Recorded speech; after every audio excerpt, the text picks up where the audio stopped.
दोस्तों, Rudra online class में आप सभी का स्वागत है। दोस्तों, जैसा कि आप सभी को पता है कि मेरे द्वारा इससे पूर्व की वीडियो में मैंने लगभग 2 चैप्टरों को क्लियर करा चुका हूं। आज मैं आपको ऐतिहासिक काल के अंतर्गत पौरव राजवंश को पढ़ाने वाला हूं और इसमें जितने भी आपके महत्वपूर्ण क्वेश्चन रहेंगे उनको मैं पढ़ाने का पूर्ण प्रयास करूंगा। चलिए दोस्तों, बिना समय गंवाए शुरुआत करते हैं। सबसे पहले बात करते हैं पौरव राजवंश के बारे में। आप सभी को पता होगा दोस्तों, पौरव राजवंश के बारे में हमें जो जानकारी प्राप्त होती है दोस्तों हमने देखा था यहाँ पर। सबसे पहले बात करते हैं यहाँ पे पौरव राजवंश के बारे में। पौरव राजवंश या फिर हम इसको बोलते हैं पर्वताकार राजवंश, पर्वताकार राजवंश के नाम से हम जानते हैं दोस्तों, पर्वताकार राजवंश के नाम से हम जानते हैं। सबसे पहले बात करते हैं पौरव राजवंश के बारे में। यहाँ पर मैं आंसर देने का प्रयास करता हूँ दोस्तों, ऑप्शन नंबर बी, यानी कि बात करते हैं पौरव राजवंश का काल दोस्तों आपने देखा होगा 6वीं से 7वीं शताब्दी के मध्य अंतराल में रहता है। इसके साथ तालेश्वर दूसरा है दोस्तों, तालेश्वर ताम्रपत्र अवस्थित है दोस्तों अल्मोड़ा में। आपने देखा होगा कि तालेश्वर ताम्रपत्र का संबंध किससे, आपका पौरव राजवंश है। और इसकी खोज कब की गई थी दोस्तों, 1915 में इसकी खोज की गई थी। तालेश्वर ताम्रपत्र के बारे में आपने पढ़ा होगा दोस्तों। तालेश्वर ताम्रपत्र की खोज कब की गई थी दोस्तों, यही क्वेश्चन यहाँ पे आ रखा है, 1915 में की गई थी। इसी के साथ आपने देखा है दोस्तों पौरव राजवंश के ताम्रपत्रों में कितने शासकों को उल्लेख मिलता है दोस्तों, तो ये भी आपने ध्यान रख लेना। लगभग 5 शासकों का हमें क्या मिलता है, यहाँ पे उल्लेख मिलता है। बात करते हैं पौरवों में भू राजस्व वसूलने वाले अधिकारी को क्या कहा जाता था, ये भी आपने ध्यान रख लेना दोस्तों। तो इसे बोला जाता है दोस्तों भाविक, भाविक बोला जाता है दोस्तों। यहाँ पे लिखा है नहीं, मैं यहाँ पे थोड़ा प्रयास कर रहा हूँ, भाविक यहाँ पे लिखा रहता है ना। भाविक बोला जाता था जो भू राजस्व वसूलने वाले अधिकारी होते थे। चलिए बात करते हैं नेक्स्ट आपका पौरव शासन काल में गुप्तचर का कार्य कौन करते थे दोस्तों, तो गुप्तचर का कार्य कौन करते थे, कटुक करते थे, है ना। ध्यान रखेंगे कि पौरव राजवंश में गुप्तचर का कार्य कौन करते थे, आपके कटुक करते थे। इसी के साथ आपने ध्यान रखना है लास्ट है दोस्तों, लास्ट है आपका पौरव काल में भूमि कितने तरह की होती थी दोस्तों, तो 2 तरह की भूमि होती थी। एक होती थी आपकी केदार भूमि और एक होती थी आपकी सारी भूमि। केदार भूमि एक सिंचित भूमि होती थी दोस्तों, और इसके अलावा जो सारी थी आपकी असिंचित भूमि होती थी। तो केदार और सारी भूमि को आपने याद रख लेना है। चलिए बात करते हैं आपका नेक्स्ट है आपका तालेश्वर ताम्रपत्रों में उद्यानों को कहा जाता था दोस्तों, तो उद्यानों को बोला जाता था वटक बोला जाता था, है ना। यहाँ पे मैं थोड़ा प्रयास कर रहा हूँ आप सभी को थोड़ा समझाने की कि तालेश्वर ताम्रपत्र में उद्यानों को, यानी कि जो गार्डन होते हैं उनको क्या बोला था दोस्तों, वटक बोला जाता था। ठीक है, तो इसको ध्यान रख लेना, ऑप्शन नंबर बी इसका आंसर रहेगा। चलो मैं थोड़ा इसको कम करने का प्रयास करता हूँ यहाँ पे। तो ऑप्शन नंबर बी दोस्तों यहाँ पे इसका आंसर रहेगा। एक बार आप सभी लोग इसको चेक कर लेना। यहाँ पे थोड़ा काफ़ी क्लोज लिखा है दोस्तों, तो इसलिए मैं यहाँ पे इस प्रकार से बना नहीं पाऊंगा। चलिए नेक्स्ट क्वेश्चन की बात करते हैं। राजकुमारी ईश्वरा का लाखा मंडल प्रशस्ति का से ज्ञात होता है, जहाँ पे हमें यादवों के राजवंश की जानकारी मिलती है। तो आप सभी को पता है दोस्तों कि राजकुमारी ईश्वरा का शिलालेख कहाँ से प्राप्त होता है, हमें लाखा मंडल से प्राप्त होता है। और यहाँ पे हमें यादव वंश या फिर यादवों की हमें जानकारी प्राप्त होती है। और इनकी राजधानी के बारे में दोस्तों अगर हम बात करेंगे तो इनकी राजधानी कहाँ थी, आपकी सिंहपुर थी। तो दोस्तों आई होप थोड़ा सा यहाँ पे आप देख लेना, बेसिक से क्वेश्चन कई बार आ जाते हैं। चलिए नेक्स्ट क्वेश्चन बात करते हैं यहाँ पे नाग वंश के बारे में। आपने देखा होगा दोस्तों नाग राजवंश के बारे में आप सभी लोगों ने पढ़ा होगा। जो बेरीनाग, बिनाग और पिंगलनाग, धौलीनाग, ये सारे जो आपके नाग मंदिर है दोस्तों पिथौरागढ़ जनपद में स्थित है। तो इन्हीं के ऊपर क्वेश्चन आते हैं दोस्तों कि नाग राजवंशों की सत्ता हमारे उत्तराखंड में थी, और यहाँ से कई बार ये क्वेश्चन रिपीटेड होकर आते हैं दोस्तों। तो चलिए बिना समय गंवाए हुए बात करते हैं सबसे पहले कि त्रिशूल लेख से ज्ञात होता है कि 6वीं से 7वीं शताब्दी के अंतराल में मध्य में नागवंश की नागवंश का अस्तित्व शामिल था। बिल्कुल सही बात है दोस्तों। उत्तरी नागवंश सबसे शक्तिशाली शासक दोस्तों गणपति नाग के बारे में आता है, बिल्कुल सही है दोस्तों। इसी के साथ गोपेश्वर त्रिशूल लेख में दोस्तों 6 राजाओं का उल्लेख नहीं आता, ये गलत है यहाँ पर, इसको आपने ध्यान रख लेना। और गोपेश्वर त्रिशूल लेख में उल्लेखित गणपति नाग अपने राज्यारोहण के 2य वर्ष में शक्ति त्रिशूल की स्थापना करते हैं। तो वेरी मोस्ट इंपोर्टेंट दोस्तों कि शक्ति त्रिशूल की स्थापना किसके द्वारा की गई है, गणपति नाग द्वारा की गई है, ये अभी आपने ध्यान रख लेना है। चलिए बात करते हैं इसके आगे और ऑप्शन के ऊपर बात करते हैं। इसी के साथ दोस्तों इस लेख के खरोष्टी लिपि का प्रयोग किया गया, बिल्कुल गलत है दोस्तों। आपने देखा होगा खरोष्टी और ब्रह्मी लिपि का, संक लिपि का प्रयोग किया गया है ना, तो ये ऑप्शन भी आपका गलत रहेगा। यमुना घाटी में यादवों का वर्चस्व समाप्त करने में नाग राजवंशों का बहुत बड़ा योगदान रहता है, तो बिल्कुल सही बात है दोस्तों। तो इसको आपने ध्यान रख लेना, यानी कि हम बोल सकते हैं 1, 2, 4 और 6 क्या था यहाँ पे कथन का डिस्कशन सही था। ठीक है दोस्तों, तो ध्यान रखेंगे नागों द्वारा ही यहाँ पे यादवों राजवंशों की सत्ता को समाप्त किया गया था। चलिए बात करते हैं नेक्स्ट क्वेश्चन है हमारे पास यहाँ पे सूची 1 को सूची 2 से सम्मिलित कीजिए। क्वेश्चन नंबर 4 में गौर करेंगे दोस्तों, सूची 1 को सूची 2 से हम सम्मिलित करना है। चलिए यहाँ पे पौरव राजवंश के बारे में जानकारी हमें प्राप्त दे रखी है यहाँ पे। तो सबसे पहले बात करते हैं यहाँ पे पौरव राजवंश के बारे में क्या क्या लिखा हुआ है। तो यहाँ पे दोस्तों सबसे पहले बात करते हैं, पौरव राजवंश में असिंचित भूमि कहलाती थी दोस्तों, मैंने आपके सामने अभी बात करी थी। असिंचित भूमि को क्या बोलते थे, सारी कहते थे, और जो सिंचित भूमि होती थी दोस्तों उसे केदार भूमि कहते थे। यहाँ पे इसी के अलावा यानी कि ऑप्शन नंबर बी का आंसर रहेगा दोस्तों, हर्षवर्धन के मधुबन बांसखेड़ा अभिलेख के अनुसार किस राजवंश की जानकारी हमें प्राप्त होती है दोस्तों, तो हर्षवर्धन का जो मधुबन बांसखेड़ा अभिलेख है दोस्तों हमें पौरव राजवंश की क्या देती है, जानकारी देती है। इसी प्रकार से हावेंग सांग ने गंगा को क्या कहा दोस्तों, तो ये कई बार ये बेसिक सा क्वेश्चन आता है दोस्तों, तो महाभद्रा कहा है ना। और हरिद्वार क्षेत्र को क्या कहा दोस्तों, हावेंग सांग ने हरिद्वार क्षेत्र को मोयोलो कहा है, तो ये भी आपने ध्यान रख लेना। इसी के साथ आपने ध्यान रख लेना दोस्तों, ये क्वेश्चन कई बार रिपीटेड आते हैं आपकी, कि कनिंगम के आधुनिक कुमाऊं एवं गढ़वाल के संपूर्ण भूभाग को क्या कहा है दोस्तों, तो कनिंगम के अनुसार हमारे संपूर्ण कुमाऊं और गढ़वाल को क्या बोला गया, आपके ब्रह्मपुत्र क्षेत्र बताया गया। ठीक है, इसको भी आपने ध्यान रख लेना। और ब्रह्मपुर राज्य कहाँ से कहाँ तक विस्तृत था दोस्तों, ये भी आपने ध्यान रख लेना, कई बार ये क्वेश्चन आता है। तो ये आपका गंगा नदी से लेकर और करनाली नदी तक क्वेश्चन कई बार आता है दोस्तों, गंगा नदी से लेकर करनाली नदी तक ये फैला हुआ है। इसी के साथ आपने ध्यान रख लेना, यहाँ पे लास्ट क्वेश्चन है दोस्तों आपका, कि हावेंग सांग ने जिस पुस्तक में ब्रह्मपुर राज्य का वर्णन किया दोस्तों, तो ये आपकी सियूकी नामक पुस्तक, जो कि आपकी हावेंग सांग से संबंधित है दोस्तों। हावेंग सांग एक चीनी यात्री था दोस्तों, हम बोल सकते हैं इसको विदेशी यात्री था। और ब्रह्मपुर राज्य यानी कि हम बोल सकते हैं वर्तमान का आपका जो आपका गढ़वाल है ये, और कुमाऊं इसका जो मध्यवर्ती क्षेत्र हम इसको बोल सकते हैं दोस्तों। ब्रह्मपुर राज्य यानी कि आपका ये गढ़वाल हो गया और ये आपका कुमाऊं हो गया, तो इसके जो मध्यवर्ती क्षेत्र यानी कि संपूर्ण कुमाऊं और गढ़वाल को इन्होंने ब्रह्मपुर कहा है। तो आई होप दोस्तों आपको यहाँ पे क्लियर हो चुका होगा और इसको आपने जरूर याद करना है। चलिए नेक्स्ट क्वेश्चन की बात करते हैं। यहाँ पे दोस्तों मैं थोड़ा जल्दी में चल रहा हूँ समय को बचाते हुए, और आपने क्वेश्चन को एक बार रिवीजन के तौर पे देखना है और बहुत सारी चीज़ें आपकी क्लियर होती चलेगी। चलिए बात करते हैं नेक्स्ट क्वेश्चन के ऊपर, बात करते हैं अधोलिखित कथनों पर। क्वेश्चन नंबर 5 दोस्तों, अधोलिखित कथनों पर हमने विचार करना है। सबसे पहले बात करते हैं यहाँ पे हमने बताना है कि इसमें से गलत कथन कौन सा है आपका, है ना। तो इस पे बात करते हैं दोस्तों। सबसे पहले बात करते हैं यानी कि सत्य और असत्य कथन को हमने चुनना है। 5वां क्वेश्चन दोस्तों यहाँ तक काफ़ी बड़ा क्वेश्चन है और इसके प्रत्येक क्वेश्चन के ऊपर हम बात करते हैं। चलिए सबसे पहले बात करते हैं यहाँ पे क्वेश्चन के ऊपर बात करते हैं दोस्तों कि त्र्यंबकपुर कत्यूरी घाटी में बैजनाथ के आसपास का क्षेत्र को कार्तिकेय माना जाता है, बिल्कुल सही बात है दोस्तों। इसी के साथ दीपपुर को बागेश्वर क्षेत्र को माना गया है, बिल्कुल सही बात है दोस्तों। जो आपका बागेश्वर है उसे दीपपुर के रूप में जाना गया है। इसी के साथ आपने पढ़ना है ब्रह्मपुर वर्तमान मेरठ के अंतर्गत आता है, बिल्कुल ये गलत है दोस्तों, तीसरा वाला ऑप्शन बिल्कुल गलत है। चौथा ऑप्शन है दोस्तों यहाँ पर कि कार्तिकपुर इसे कर्तपुर के नाम से भी जोड़ा जाता है दोस्तों, बिल्कुल सही है आपका। इसी के साथ आपने ध्यान रखना है द्रोणोवापन, कुल्यवापन, खरीवापन पौरव काल की अनाज की मापन प्रयुक्त होने वाली इकाइयां हैं, बिल्कुल गलत है दोस्तों। ये अनाज के ऊपर मापन नहीं थी यहाँ पे, ये ठीक है, ध्यान रखेंगे। और इसी के साथ आपने ध्यान रखना तालेश्वर ताम्रपत्र के अभिलेख के अनुसार ब्रह्मपुर को इंद्र नगरी और नगरों का श्रेष्ठ कहा गया, बिल्कुल सही बात है दोस्तों। ब्रह्मपुर यानी कि कुमाऊं और गढ़वाल के संपूर्ण क्षेत्र को इंद्र नगरी और नगरों में श्रेष्ठ कहा गया है। यानी कि आपने देखा दोस्तों, इससे पूर्व में जो 5वां वाला ऑप्शन है दोस्तों, इसमें द्रोण और कुल्यवापन, खरीवापन दोस्तों पौरव काल की क्या थी, मापन प्रणाली थी, ना कि अनाज मापन प्रणाली, है ना। हालांकि पौरव राजवंश में आपने द्रोणवापन, कुल्यवापन एक चीज़ें पढ़ी हैं, तो इसको भी आपने ध्यान रख लेना। और 7वां क्वेश्चन है दोस्तों, गुत्ज ने पौरव वंश को सुलूक वंश से जोड़ा था, तालेश्वर क्षेत्र को इसकी राजधानी कहा, बिल्कुल सही है दोस्तों यहाँ पे। तो यानी कि हम बोल सकते हैं यहाँ पे ऑप्शन नंबर डी इसका आंसर रहेगा दोस्तों। ऑप्शन नंबर डी इसका क्या रहेगा, बिल्कुल एक्यूरेट आंसर रहेगा। 1 2 4 6 7 है ना, तो इसको भी आपने ध्यान रख लिया। नेक्स्ट क्वेश्चन है दोस्तों, काफ़ी इंपॉर्टेंट है, मैंने यहाँ पे IMT भी कर रखा है कि भूमि मापन की 3 इकाई द्रोणवापन, कुल्यवापन, खरीवापन, इनमें से सबसे बड़ी इकाई कौन सी दोस्तों, तो आपने ध्यान रख लेना जो सबसे बड़ी इकाई है वो आपकी खरीवापन है ना। तो इसको भी आपने ध्यान रख लेना, पौरव काल में आपने पढ़ा था भूमि के मापन के लिए यहाँ पे विभिन्न प्रकार की प्रणालियों को अपनाया गया। चलिए नेक्स्ट क्वेश्चन की बात करते हैं। यहाँ पे क्वेश्चन काफ़ी लेंथी है दोस्तों, इसको ऊपर बात करते हैं। तो चलिए सबसे पहले बात करते हैं यहाँ पे बात करते हैं दोस्तों, सबसे पहले बात करते हैं कि कन्या कुब्ज में वर्धन वंश का अंत हुआ था दोस्तों, तो 647 के मध्य हुआ था, ये भी आपने ध्यान रख लेना।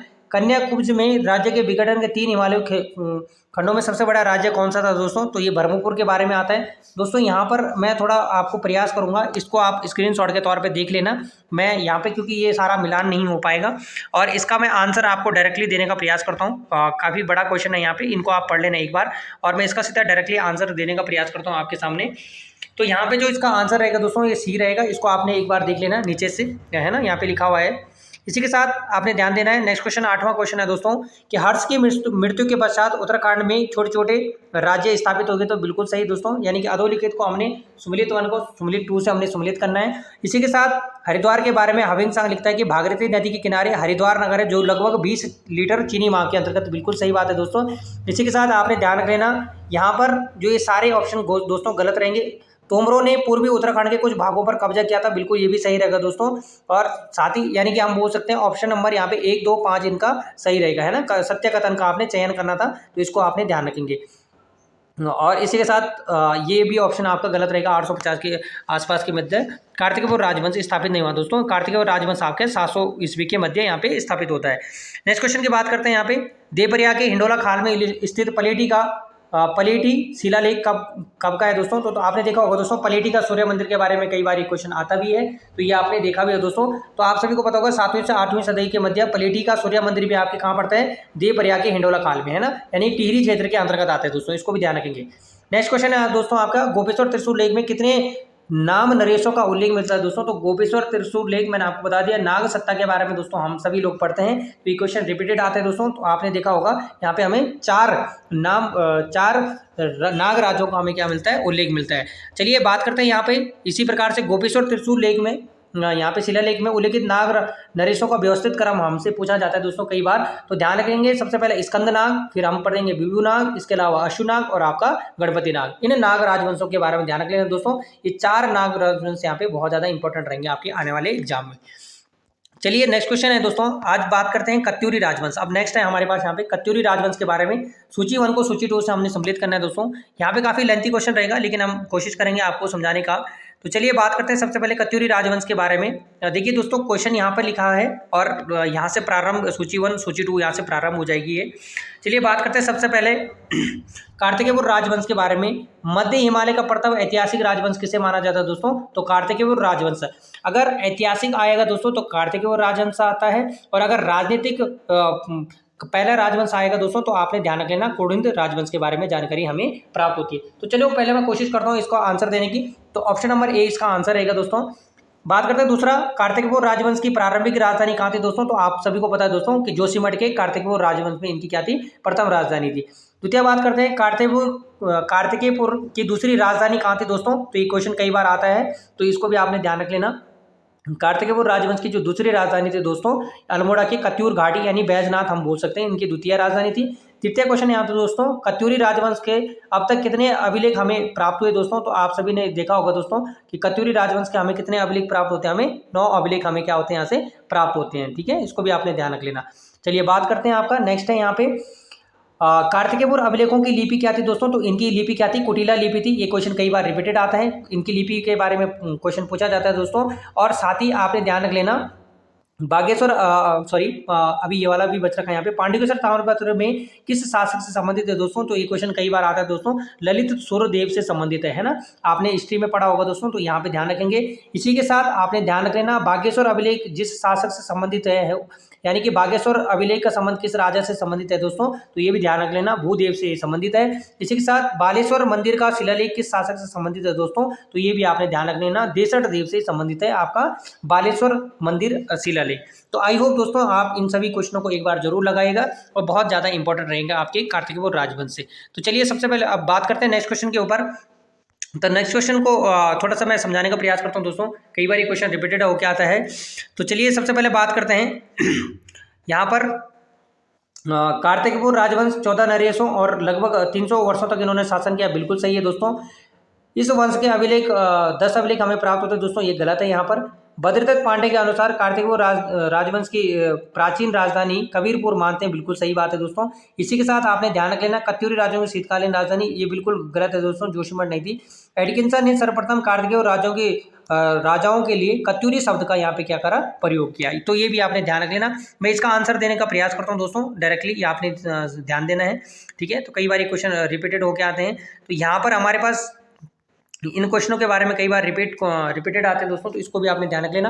मैं यहाँ पे आंसर दे देता हूँ इसका 1, 3 और 5, 7, यानी कि आप समझ लेना, यानी कि 8वां भी सही रहेगा दोस्तों। जोशीमठ के नरसिंह मंदिर का निर्माण बसंत देव द्वारा कराया गया था, ये भी आपने ध्यान रख लेना।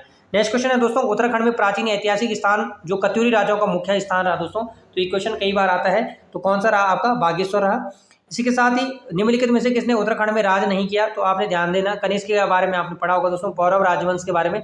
चंदेलों ने यहाँ पे बिल्कुल शासन नहीं किया दोस्तों, है ना, इसको भी ध्यान रख लेना, कई बार क्वेश्चन आता है। इसी के साथ नेक्स्ट क्वेश्चन की अगर हम बात करेंगे दोस्तों, तो यहाँ पर भी इसी प्रकार से कथन निष्कर्षण दे रखा है, तो चलो मैं समझाने का प्रयास करता हूँ आप सभी को।